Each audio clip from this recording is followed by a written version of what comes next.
ہمارے جو آ رہے ہیں نا آج کل ڈرامے فلمیں, یہ بچوں کی لائن لگائی ہوئی ہے, عورت کو بچہ پیدا کرنے کی مشین بنایا ہوا ہے, اور ظلم کیا ہوا ہے, اور یہ کیا ہوا ہے, اور وہ کیا ہوا ہے, یہ سارے لارے رپے یہ پہلے گورا اپنی قوم کو سکھا چکا ہے, اس کے بعد مار کھا رہا ہے وہ.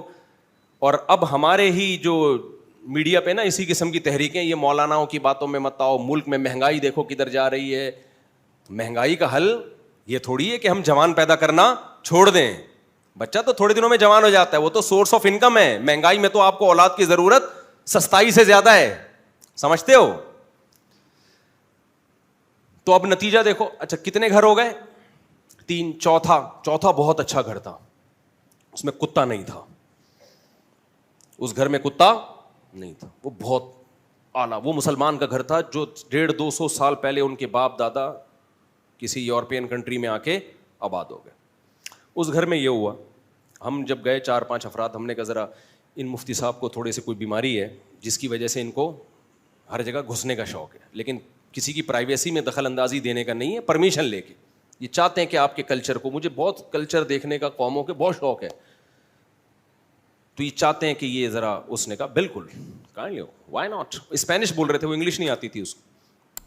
وائی ناٹ یعنی اس کا ترجمہ یہ بنتا ہے وائی ناٹ. مجھے تو اسپینش نہیں آتی نا, انہوں نے یہ بتایا. اچھا وہ جو صاحب کھڑے ہوئے تھے باہر, وہ شرٹ نہیں پہنی ہوئی تھی انہوں نے. اچھا اس میں کسی کی غیبت نہیں ہے, کسی کو کیا پتا میں کس کی بات کر رہا ہوں, کون سے کنٹری کی بات کر رہا ہوں, تو یہ نہ سمجھے میں کسی کا راز فاش کر رہا ہوں. یہ سب ہی ایسے ہی ہیں. جب وہ اگر وہ گورا سن بھی لے گا نا میری بات, تو تھینک یو کہے گا, شکریہ آپ نے مجھے براڈ مائنڈیڈ کہا کہ میں بغیر شرٹ کے اور پجامے کے بغیر گھومتا ہوں. وہ اس پہ خوش ہوتے ہیں, ان کی غیبت نہیں ہے. یہ ہم لوگ جو اتنے بڑے بڑے پجامے شامیانے جیسی قمیضیں پہنیں گے, ان کو وہ دقیانوسی سمجھتے ہیں. غریب لوگوں تم ابھی تک کپڑوں میں ہی الجھے ہوئے ہو. ان کے یہاں یہ کپڑے وپڑے بیکار قسم کی باتیں ہیں. یہ تو ہنستے ہیں کہ یار ان کو دیکھو کپڑوں کی بات کرتے ہیں, پانی وانی کی بات کرتے ہو, دل جلانے کی بات کرتے ہو, 6 مہینے سے منہ نہیں دھویا تم نہانے کی بات کرتے ہو. وہ اس پہ یہ شعر سنائیں گے ہمیں.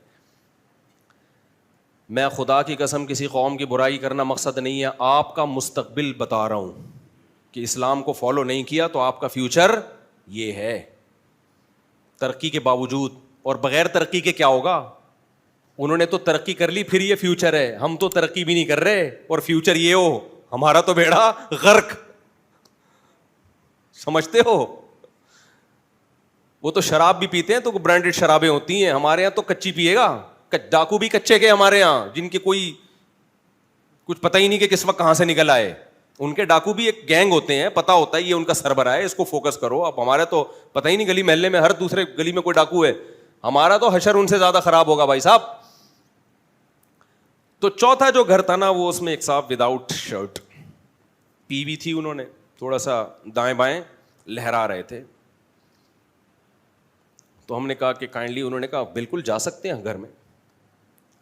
تو ایک ان کی کوئی وائف ہوں گی یا دادی ہوں گی, ہمیں اس سے کوئی غرض نہیں, بیچاری بہت ہی بوڑھی خاتون اور ویسٹرن ڈریس پہن کے بیٹھی ہوئی ہیں. دادیوں نانیوں پہ سر پہ چادر کتنی اچھی لگتی ہے, کیا خیال ہے؟ پراپر ڈریس کتنا اچھا لگتا ہے, ہاتھ میں تسبیح. بولو اگر کسی کی دادی چڈی پہن کے بیٹھی بھی ہو, آپ کو سکون ملے گا ہیں؟ ان کا قصور نہیں ہے بھائی, ان کے پاس تو مذہب نہیں ہے, ہمارے پاس تو ہے. ہم کیوں اس کو فالو کر رہے ہیں؟ ہم سے تو حساب ان سے زیادہ ہوگا. میں واللہ اس عورت کا مذاق اڑانا مقصد نہیں ہے. ہو سکتا ہے اس کا انجام مجھ سے اچھا ہو, میرا انجام برا ہو, جو میں اتنی باتیں کر رہا ہوں یہاں بیٹھ کے, میں لٹکا ہوا ہوں, اس کی بخشش ہو جائے, عین ممکن ہے. لیکن میں آپ کو آپ کا بھیانک فیوچر دکھا رہا ہوں کہ اگر تم نے مذہب کو فالو نہیں کیا تمہارا انجام یہ ہے. تو پھر ہمیں اپنی دادی یاد آئیں. یار ایک ان کی دادی ہیں, ایک ہم لوگ کی دادی. مصلی, وضو, غسل, طہارت, بات بات پہ اللہ کا نام لینا, کوئی پریشانی آئی کوئی بات نہیں. ہماری دادی کو ایک غم پہنچ گیا, ان کے بھتیجے کی ڈیتھ ہو گئی, رو رہی ہیں لیکن کہہ رہی ہیں اللہ یہ ہمارا اختیار نہیں ہے آنکھوں پہ, یہ تو غیر اختیاری ہے. یعنی اللہ سے صبر مانگا جا رہا ہے, روزے چل رہے ہیں, اس میں تلاوت چل رہی ہے, اور اتنے سارے بیٹے بیٹیاں پوتے نواسے بہویں داماد ایک دادی کو محبت عزت کے ساتھ پال رہے ہیں. وہ دادی اچھی ہے, یہ انگریزوں کی دادی اچھی ہے؟ بولو. اب پتہ نہیں یہ دادی تھی یا وائف تھی, واللہ عالم, یہ بھی اللہ ہی بہتر جانتا ہے, ہم نے اس کی ہمیں ضرورت بھی نہیں, جو بھی ہو. تو ہم جب گھر کے اندر گئے تو گھر ایک کباڑ خانہ بنا ہوا ہے. اف, ظاہر ہے نہ کوئی بہو نہ پوتا نہ نواسا, بوڑھا, دونوں کی ایج بھی ہو گئی ہے. اچھا یہ جو صاحب تھے شرٹ اتار کے, یہ جوان تھے, یہ بوڑھے نہیں تھے. تو کوئی عربی تھے, کسی زمانے میں آ گئے تھے, لیبیا ویبیا کے کوئی عرب تھے.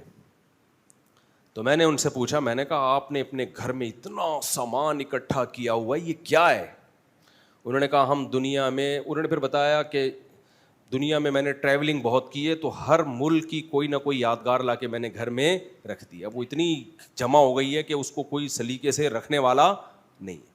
لیکن چونکہ وہ مسلمان فیملی سے ان کا تعلق تھا تو کتا نہیں نظر آیا ہمیں گھر میں. میں نے کافی تلاش کیا, یا تو انتقال ہو گیا ہوگا کتے کا ہمیں دیکھ کے کہ کتوں کے خلاف بہت بیان کرتا ہے, موو کر گیا ہوگا وہاں سے. کتے بڑے ذہین ہوتے ہیں, آپ کو پتہ ہے کہ وہی بندہ آ رہا ہے جو ہر وقت ہمارے خلاف بولتا ہے. یہ کتنے گھر ہو گئے میرے بھائی؟ 4.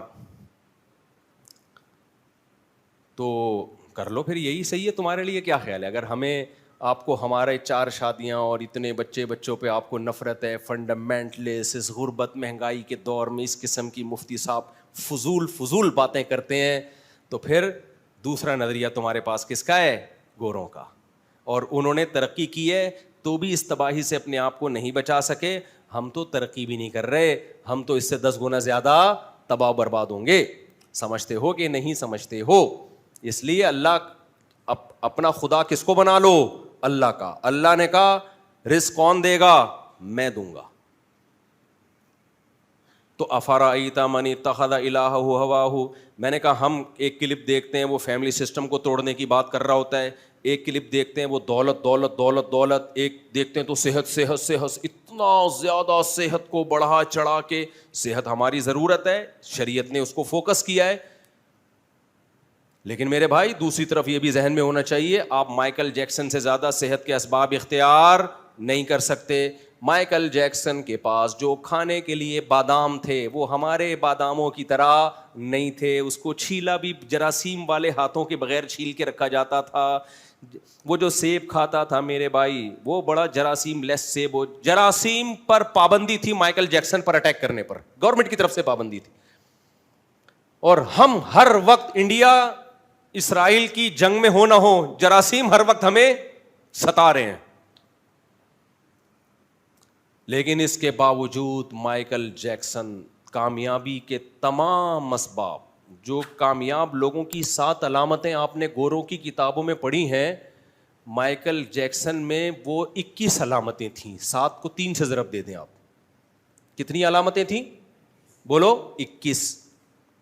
کامیاب لوگوں کی علامت ہے کہ وعدہ کی خلاف ورزی نہیں کرتے, وہ جو ٹائم دیتا تھا پہلے پہنچ جاتا تھا. کامیاب لوگوں کی علامت ہے صبح جلدی اٹھتے ہیں, مائیکل جیکسن صبح بولو جلدی اٹھ. کامیاب لوگ رات کو, مجھے نہیں پتا وہ 7 علامتیں کیا ہیں, میں نے نہیں پڑھی, میں تو وہ والی بتاؤں گا نا جو اللہ رسول نے بتائی ہیں, وہ بھی مائیکل جیکسن میں پوری تھیں. رات کو جلدی سوتا تھا, صبح بولتے کیوں نہیں بھائی جلدی اٹھتا تھا. اس کے گردوں پر خراب ہونے پر گورنمنٹ کی طرف سے پابندی, کہ تیرے گردے میں پتھری آئی نا, انشورنس کمپنی تجھے گردہ پرووائڈ کرے گی, گارنٹی ہے. کیونکہ ڈاکٹر ہر وقت ٹیسٹ کرتے رہتے تھے کوئی پرابلم تو نہیں ہو رہی. جس رات اس کی فرشتوں سے ملاقات ہوئی ہے مائیکل جیکسن کی, اس رات سونے سے پہلے بھی تمام ڈاکٹروں, جو بھی اس کے ڈاکٹر تھے نا, انہوں نے اس کی نبض بھی چیک کی, بلڈ پریشر بھی چیک کیا, شوگر بھی چیک کیا, گردے سب اوکے کی رپورٹ. سر جیسے جہاز کو جب اڑایا جاتا ہے نا, تو پہلے جو فضائی کمپنیوں کا انجینئر ہے وہ NOC دیتا ہے, وہ کہتا ہے کہ بھئی اب کوئی پرابلم جہاز میں نہیں ہے, پھر جہاز فلائی کرتا ہے. تو مائیکل جیکسن کو ہم اور آپ کی طرح سونے کی اجازت نہیں تھی کہ سینے میں یہاں ہمارے پین ہو رہا ہوتا ہے پھر بھی ہم گیس کی گولی کھا کے لیٹ جاتے ہیں, حالانکہ وہ ہارٹ کا درد ہو رہا ہوتا ہے. ہم ٹرائی کرتے ہیں کہ اگر ہارٹ کا ہوا تو اٹیک سے پتہ چل جائے گا ہمیں, فی الحال کیا کرو, گیس کی گولی کھاؤ. ہمارے یہاں یہ سیٹ اپ چل رہا ہے, سمجھ رہے, ہمارے یہاں سیٹ اپ چل رہا ہے. تو ایسا مائیکل جیکسن کے نہیں تھا, وہ اتنے بے وقوف لوگ نہیں تھے. انڈا موڑ پہ تھوڑی رہتا تھا مائیکل جیکسن. مائیکل جیکسن امریکہ میں پیدا ہوا ہے بھائی, ہماری طرح دقیانوس نہیں تھا. تو اس کا ایسے اجازت نہیں تھی جاؤ اور خراٹے لے کے سو. بھائی پہلے ڈاکٹر چیک کریں گے کوئی ایسی پرابلم تو نہیں ہے کہ سوتے میں ہی انا للہ ہو جائے آپ کا. ڈاکٹروں نے چیک کر کے رپورٹ پیش کی کہ اوکے کی رپورٹ ہے, اب آپ کو سونے کی اجازت ہے. سویا ہے اور اب تک مجھے نہیں لگا کہ آنکھ کھلی ہے اس کی, جب سے سو ہی رہا ہے. تبھی قرآن نے کہا نا اللہ یتوفی الانفس حین موتہا, خدا کی قسم قرآن کی آیت مائیکل جیکسن پہ ٹھا کر کے لگتی ہے. اللہ کہتے ہیں جب تم مرتے ہو تو اللہ تمہاری روحوں کو قبض کرتا ہے, اور جب تم سوتے ہو تو بھی اللہ روح کو کھینچ لیتا ہے. فَيُمْسِكُ الَّتِي قَضَىٰ عَلَيْهَا الْمَوْتِ, پھر سوتے میں اللہ جس کے موت کا ارادہ کر لے اس کی روح کو واپس امریکہ کے ڈاکٹر نہیں لوٹا سکتے. یمسک, روک کے بریک لگا دیتا ہے, میں نہیں بھیج رہا, جا جو کرنا ہے کر لے. نہیں آئی بات سمجھ میں؟ اس سے پتہ چلتا ہے بہت سے لوگوں کی سوتے میں موت ہوتی ہے. قرآن کی آیت سے پتہ چل رہا ہے کہ اللہ کہتے ہیں سوتے میں نے تمہارا شعور کھینچا, روح نکالی, اب میں سوچتا ہوں کہ واپس بھیجنے کی اب ضرورت نہیں ہے. اسی لیے صبح ابا کو آ کے لوگ اٹھا رہے ہیں, ابا اٹھ جائیں, ابا ہل ہی نہیں رہے ہوتے. پھر ناک پہ ہاتھ رکھ کے دیکھتے ہیں یہ کیا ہو گیا. کتنے لوگوں کی ایسے موتیں ہوئی ہیں. تو اللہ نے مائیکل جیکسن کی موت کا جب ارادہ کیا تو مائیکل جیکسن سویا ہے, خراٹے لیے ہوں گے, ڈاکٹروں نے چیک کیا ہاں بھائی سو گیا ہے, اتنے بجے اس کے اٹھنے کا ٹائم ہے. اللہ میاں نے ارادہ کیا یمسک التی قضا علیہ الموت, جس کی موت کا فیصلہ کر لوں اس کی روح کو روک لوں گا. اللہ کہتے ہیں میں روک لی, اب تم اس کو فلولا ان کنتم غیر مدینین, سورہ واقعہ کی آیت دیکھو, ترجعونہا ان کنتم صادقین. اللہ کہتے ہیں انسان اگر یہ سمجھتا ہے کہ میں پاورفل ہوں, میں بہت طاقتور ہوں, اللہ کہتے ہیں میں روح نکال رہا ہوں, ذرا روک کے دکھاؤ تو صحیح نا. سارے ڈاکٹر سائنٹسٹ مل کے اس کی روح کو لوٹا کے دکھا دو, پتہ چل جائے گا تم کتنے پانی میں ہو, پتہ چل جائے گا تمہاری کیا اوقات ہے. تو 2 ٹکے کی اوقات نہیں ہے. اور آج جنگ کس سے کر رہے ہو آپ؟ خدا سے. آپ کہہ رہے ہو میں کلچر کو فالو کروں گا, میں اپنی خواہشات کو فالو کروں گا. بھائی جس نے بنایا, جس کے ہاتھ میں ہو, سب کچھ اس کے ہاتھ میں ہے, تو فالو کس کو کرنا ہے؟ اسی اللہ کو فالو کرنا ہے. تو میڈیا پہ ہو کیا رہا ہے, آپ کیا کرتے ہو؟ یہ گھڑی کہاں گئی بھائی, مجھے ٹائم کا کچھ نہیں, یہ بھی بند ہو گئی ہے, اس کا بھی کچھ پتہ نہیں چل رہا. 2:20 تو ہو رہے ہیں لیکن ٹائم تو بار بار دیکھنا پڑتا ہے نا. تو اب ہو کیا رہا ہے, جب آپ اللہ کو اللہ نہیں مانتے تو آپ دولت کو مشن بناتے ہو کبھی, پھر آپ ہمیشہ موٹیویشن کے لیے اپنے سے زیادہ دولت مندوں کو دیکھتے ہو, جبکہ اسلام کیا کہہ رہا ہے, اپنے سے کم لوگوں کو دیکھو. اس سے فائدہ کیا ہوگا؟ آپ کی ڈپریشن ختم. آپ کہو گے اللہ نے مجھے بہت زیادہ دیا ہے, دیکھو فلاں تو فٹ پاتھ پہ سوتا ہے, میں کم از کم کرائے کے گھر پہ تو سو رہا ہوں نا, تو اللہ نے مجھے. میں کچھ دن پہلے جا رہا تھا صدر کی طرف, رات کے وقت 12:30 بجے جانا تھا میرا, تو فٹ پاتھ پہ میں نے لوگوں کو سوتے ہوئے دیکھا. میں نے اپنے دوست احباب سے کہا ان کی بھی زندگی ہے, کیسے خراٹے لے کے سو رہے ہیں. اللہ نے ہمیں عیاشیوں میں رکھا ہے, بہت عیاشیاں دی ہیں. اگر میں بھیڑیا ٹاؤن چلا جاتا اور کہتا یار ہم انڈا بوڑے پہ پڑے ہوئے ہیں, یہ دیکھو یار, تو کیا ہوتا؟ بھائی تم نے جانا ہے جاؤ بحریہ ٹاؤن, منع کسی نے نہیں کیا, لیکن جو اسٹینڈرڈ آپ کا ابھی ہے اس سے دیکھو ہمیشہ نیچے کی طرف. سکون ملے گا, اللہ کی نعمتوں کا شکر کرنے کی توفیق ملے گی. آپ اپنے باپ دادا سے پوچھو, ڈپریشن کی بیماری کوئی جانتا بھی نہیں تھا پہلے کیا ہوتی ہے, حالانکہ یہ وسائل نہیں تھے. اب وسائل آنے سے اسٹریس اور ڈپریشن کم نہیں ہوئی بلکہ بڑھ گئی ہے, کیونکہ ہم نے سانپ پال لیا اور سانپ کا منتر ہم نے سیکھا نہیں ہے کہ اس کے ڈنگ سے کیسے بچا جاتا ہے. ہمارے حضرت فرمایا کرتے تھے لوگوں نے دولت تو رکھ لی ہے, ان کو پتہ نہیں ہے دولت سانپ بن کے نا دولت مندوں کو ڈستی ہے. تو پہلے کسی بزرگ کی صحبت میں بیٹھ کے اس سانپ کا منتر سیکھتے کہ یہ دولت تمہیں فائدہ پہنچائے, تمہیں ڈس نہ لے. تو یہ اہل اللہ کی صحبتوں میں بیٹھ کے آتا ہے, اسلام سے سیکھ کے آتی ہیں چیزیں, اور اسلام کو آپ نے اپنی ڈکشنری سے نکال دیا. جب نکال دیا تو یہ دولت ڈسے گی, کاٹے گی. دولت مندوں کی لڑائیاں دیکھو باپ کے مرنے کے بعد زندگی میں ہی پھڈے شروع ہوتے ہیں. خطرہ ہو جاتا ہے یار ابا اتنا کچھ ہے ابا کے پاس, تو یہ مجھے کتنا ملے گا اس میں سے, مجھے کتنا ملے گا. ایسے بچوں کو پتہ ہے میں ابا کو کیا کہتا ہوں, زندگی میں کہیں اور ٹرسٹ میں دے دے بھائی, ایسی نالائق اولاد کو دو ہی نہیں جو زندگی میں تمہاری جائیدادوں پہ نظر لگا کے. زندگی میں انسان چاہتا ہے میرا باپ زندہ رہے. سب کچھ کس کا ہے؟ اسی کا ہے. ہمارا کچھ بھی نہیں ہے, سب اسی کا ہے.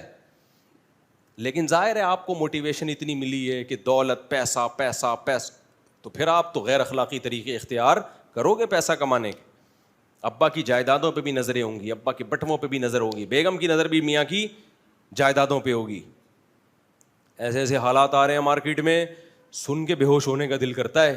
جن پہ گزر رہی ہے ان پہ کیا حالات ہوں گے. میں تو کہتا ہوں تم ایک ڈپریشن کی گولی کھا رہے ہو ان حالات میں, تو یار تم تو پورا کنستر کھانا چاہیے تمہیں.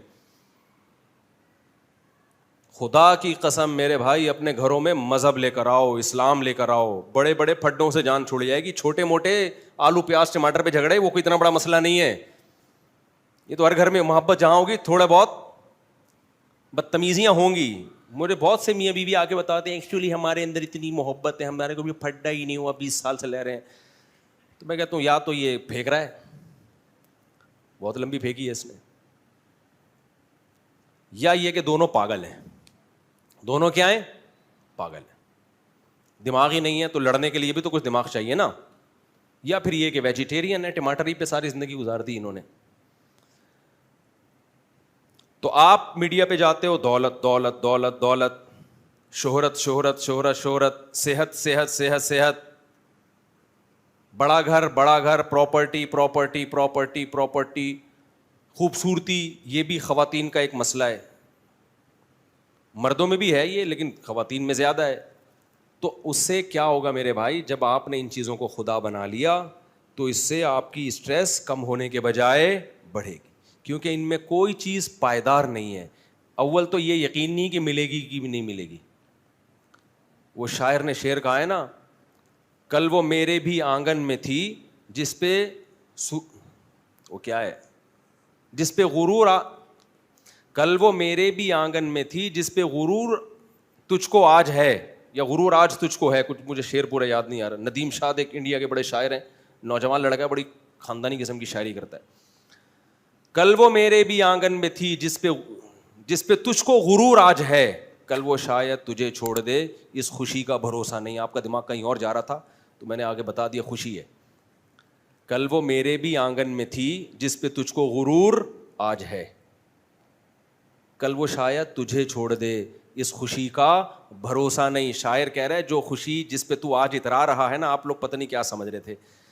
شاعر کہہ رہا ہے کہ جس خوشی پہ آج تو اترا رہا ہے نا, میری گاڑی میرا بنگلہ, میں بحریہ ٹاؤن میں میرے اتنے بنگلے, تو شاعر کہہ رہا ہے کہ جس خوشی پہ آج تو اترا رہا ہے نا, کل میں بھی اس پہ اترا رہا تھا. تو آج اس خوشی نے مجھے چھوڑ دیا, بھروسہ نہیں ہے تجھے بھی ٹاٹا کر کے. اس لیے شاعر نے کہا کل وہ میرے بھی آنگن میں تھی جس پہ تجھ کو سرور آج ہے, کل وہ شاید تجھے چھوڑ دے اس خوشی کا بھروسہ نہیں ہے. ایک لطیفہ بھی یاد آ رہا ہے, وہ جو میں پجامے والا لطیفہ سناتا ہوں نا, یہ لطیفہ الٹا ہو رہا ہے یہاں پہ. ایک آدمی کی شادی ہوئی نا, تو اس نے 4 دلہنوں کے پجامے, دلہنوں کے ساڑیاں لٹکائی ہوئی تھیں. تو اس کی دلہن نے پوچھا یہ کیا ہے؟ اس نے کہا یہ پہلی بیوی کی ساڑی ہے, الٹی سیدھی باتیں بہت کرتی تھی, میں نے قتل کر دیا, تو یادگار میں اس کی میں نے ساڑی لٹکا دی یہاں پہ. یہ روب میں لینے کے لیے نا, اس 5ویں بیوی کو روب میں لینے کے لیے, تاکہ تھوڑا روب رہے گا اس کے اوپر, قابو میں رہے گی. بھائی 4 عورتیں مار دی ہیں تو میں کس کھیت کی مولی ہوں. پھر اس نے دلہن نے پوچھا یہ دوسری ساڑی؟ کہا کہ پھر میں نے دوسری شادی کی, وہ بھی بہت بولتی تھی, میں نے اس کو بھی جان سے مار دیا, اور یادگار میں اس کی ساڑی میں نے یہاں لٹکا لی. ایسے تیسری بیوی بھی ایسے ہی, چوتھی بھی ایسے ہی. مطلب یہ تھا کہ اب تیری بھی ساڑی یہاں لٹکے گی. بیوی ہوشیار تھی, اس نے بولا اب یہ دماغ سے نکال دے کہ کسی کی ساڑی, اب تیرا پجامہ آئے گا یہاں پہ. اب کیا آئے گا؟ تیرا پجامہ آئے گا یہاں پہ.